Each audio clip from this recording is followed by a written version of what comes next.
What's up, everybody? This is Carmine Davis, and you are watching and listening to The Carmine Davis Show. What the fuck is up? Okay, I want to get right into the show, but I'm thankful for you guys for pre-saving my new single. I know a voice like the 4 a.m. at Flex remix. It's the first single from my upcoming remix project where I know a voice like. It's a little bit different than my previous projects where I'm going back to the root of what I've done before, where it's just house music, house, disco, dance, trance, edible, fun, sexy remixes for a fun, sexy song, a fun, sexy moment in my career. And I really wanted to push the imagery to more like an edible, sexual place that it's a fantasy world for me. And I think music is like that. I want to play with those kind of images, those kind of sounds, and just kind of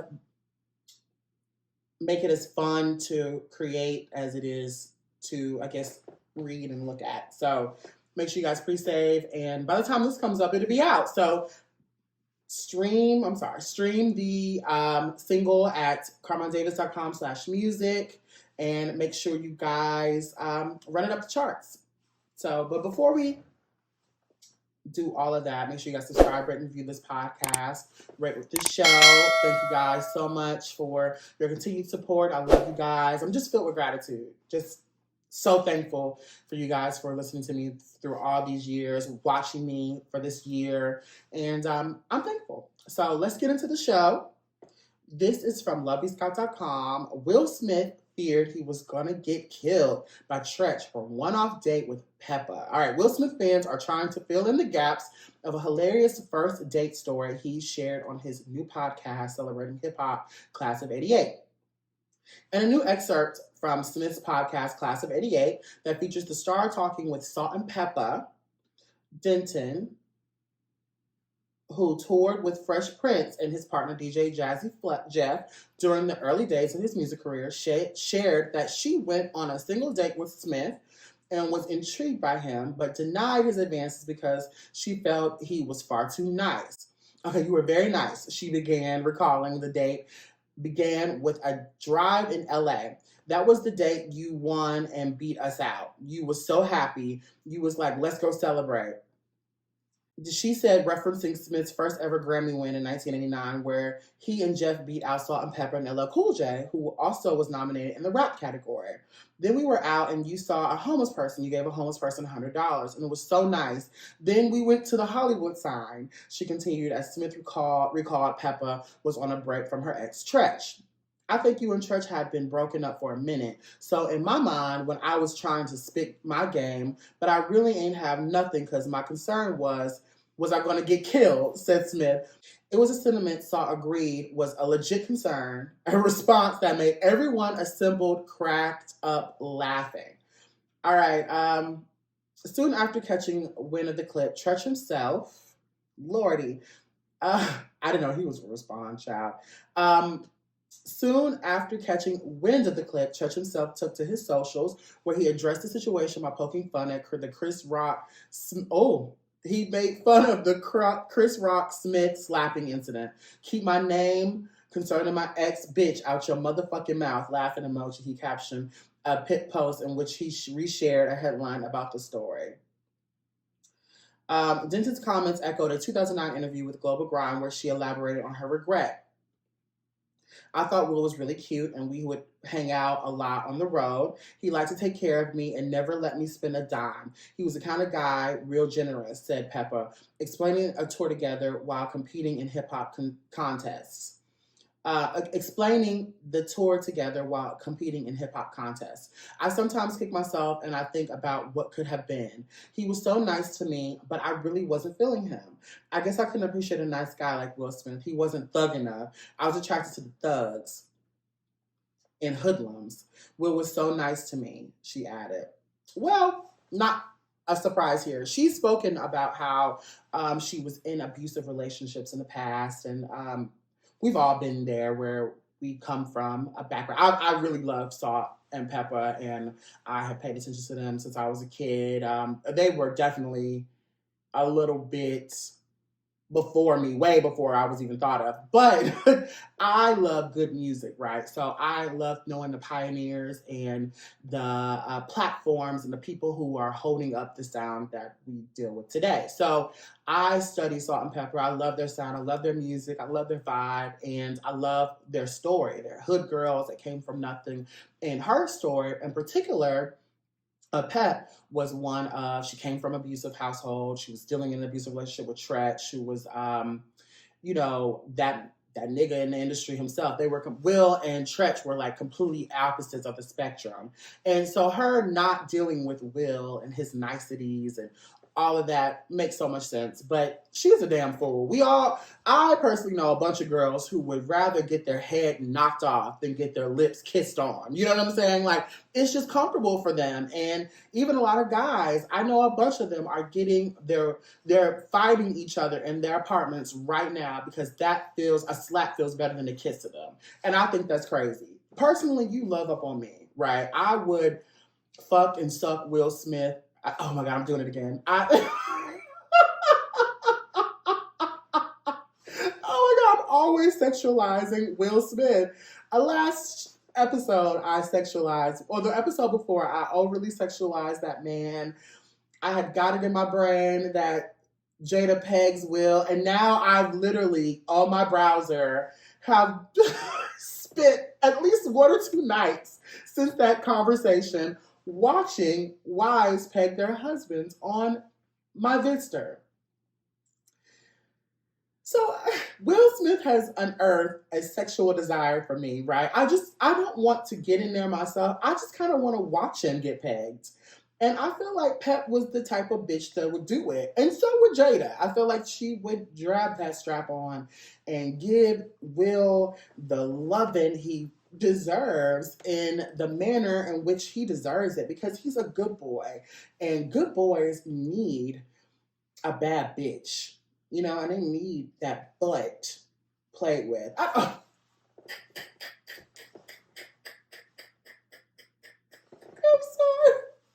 I'm serious as a heart attack, but I don't know why I'm saying this. I don't know why I reveal so much to y'all. I'm so sorry. I don't know what it is about Will. You know, I don't know. I don't know. Where's my water? I got hot again.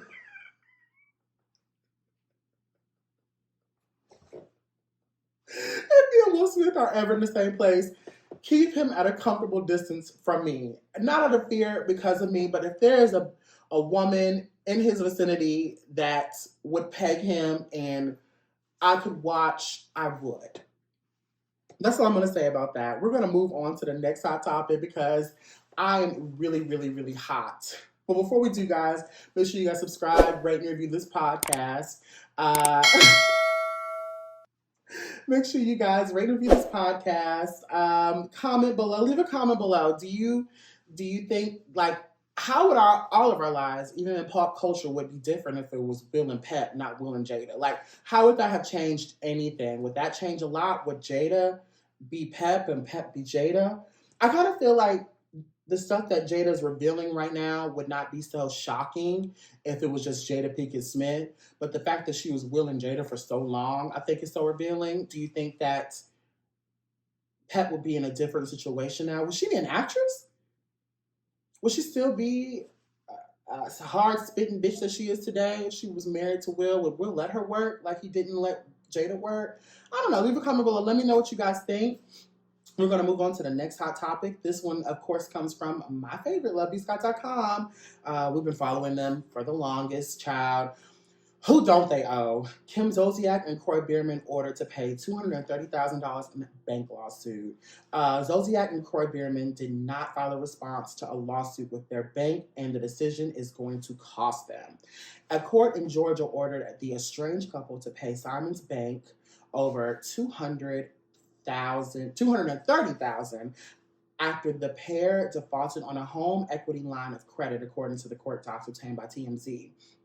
Per the outlet, the Real Housewives of Atlanta alum and the former NFL star owe a total of $231,031.61, which include $178.51 in interest, $2,071.57 in foreclosure fees, and $1,945.31 in attorney's fees. Woo! The ruling comes just 3 months after the bank filed the lawsuit against Bierman, 38, and Zolciack, 55. The pair have been battling serious money problems in recent months amid their ongoing divorce. In August, the twosome was sued by Saks Capital One for their more than $150,000 in unpaid credit card fees after Zolciack stopped making payments on the card in September 2020. In May, it also is revealed that the stars owed the IRS $1.1 million in unpaid taxes, interest, and penalties from 2013, 2017, and 2018. That same month, Bierman told police that his estranged wife gambled away over $1.5 million throughout their 11-year marriage. Woo!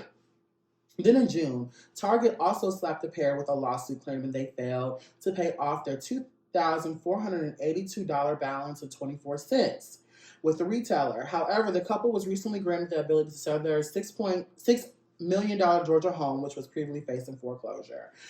Okay. So I follow this story really, really close because the Atlanta girls are like neighbors to me.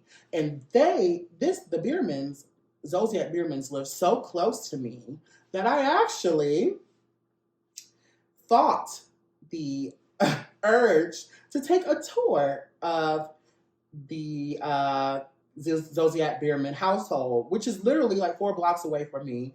I live in Alpharetta, and I wanted to see what the house was. My friend told me it was a bad, messy idea. I was going too far, but I'm thinking about taking a tour. Leave a comment below if you think it's a good idea. I want to go shoot, and I want to go see the home. I've passed it. It's far off in the back, but I want to go see what the fuck was not worth you getting your money together to pay that $400,000 a month in rent.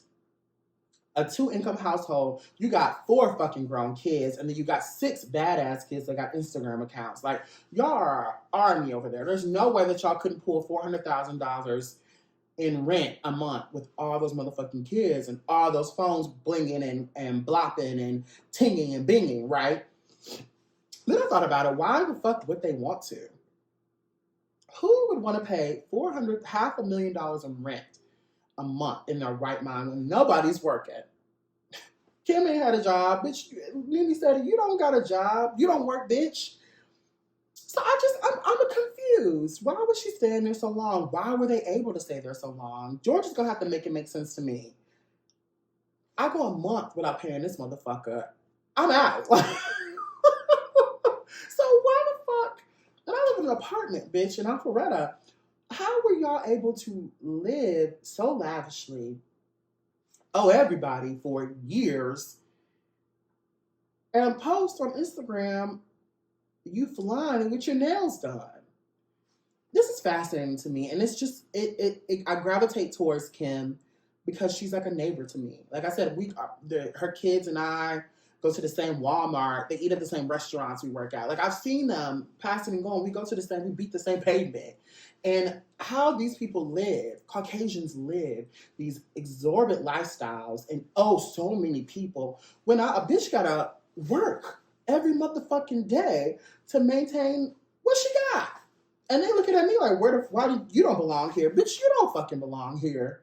You owe everybody. If Saks gave me a card for $100,000, bitch, that shit is getting paid, okay? Like, or it would get cut off. There's no way I would be able to run up $1 million worth of fucking bills. They wouldn't allow my black ass to do it. I don't know. See, if y'all feel me, type in below. Leave a comment below. I just feel like they would not have allowed me to be able to live like that. A black motherfucker out here really trying to get it. You know what I mean? Like, how were these white motherfuckers able to live like this for so long? I don't understand. It goes to show that race plays a hand in money, no matter what anybody says. I don't care what anybody says. Fuck you.